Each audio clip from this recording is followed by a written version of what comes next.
Sacred She Tarot is a wonderful tool and also an extremely beautiful tool for having a look at what we need to think about, as the moon is now void of course and the moon is moving into Sagittarius, having left the energy of Scorpio. So we are leaving the energy of the dark, the deep, the ruthless, the shadowy, the secretive, and we are moving towards the onward, the upward, the Superman charged philosopher of this astrological year. We're not quite in Sagittarius yet, that's more near Christmas, but the moon is heading for Sagittarius and will be full in Sagittarius tomorrow. We also have to remember that Sagittarians can be known for having foot and mouth disease. They say what they think, and they can sometimes be a little bit brutal in getting where they want to be. They forget that they have the power of those hooves underlying their beautiful philosophical head. So we shall move the Sacred She Tarot box. Just thought you'd like to see that and see what it looks like.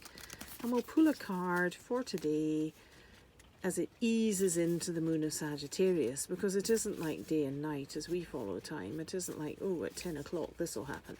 No, our dear beloved moon is now void of course. And that's a big deal. So it means don't make decisions, don't do anything, do the routine stuff. And here we go. What do we have? Oh, the Wisdom Keeper. This is interesting.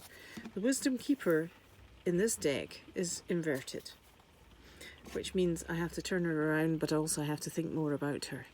So, Wisdom Keeper corresponds with number 5 in traditional tarot. Number 5 is what used to be known as the Pope.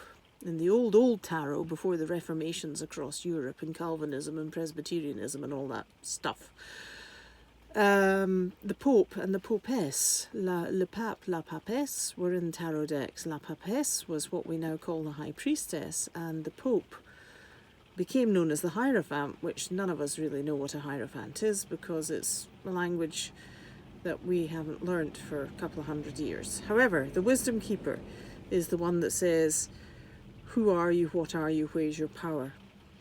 And it's interesting because the power has been given away to authorities, to legal institutions, to universities, to school systems, to passing exams.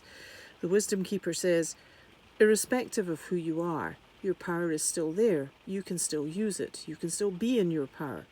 But you have to go looking for it. There is always a journey, and there is always a couple of initiations. Think of them as exams on the spiritual level, and you do have to put in the work. There's a lot of Wisdom Keepers who have done a couple of certificates and are now calling themselves Sacred Keepers of the this and that. Pay no attention.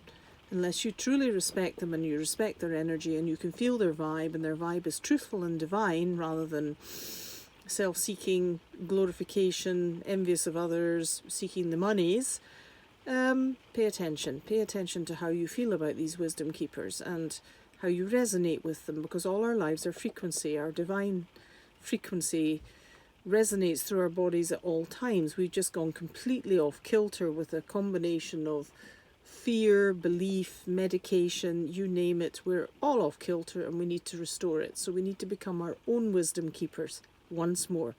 How do I do that, you may ask? Pay attention to your dreams. Number 1, first sign that the universe is trying to talk to you, signalling you when you're asleep and out of it because it can't get through to you in any other way. Pay attention to your dreams, maybe write them down, always useful. Don't jump out of bed immediately. And a lot of us work on alarm clocks. Personally, I loathe the things, or any sort of alarm. I just hate being shaken awake. It just ruins the day. Anytime, whether it's in the afternoon or the evening, just don't shake me awake. Don't expect me to be happy unless I'm about to miss a plane.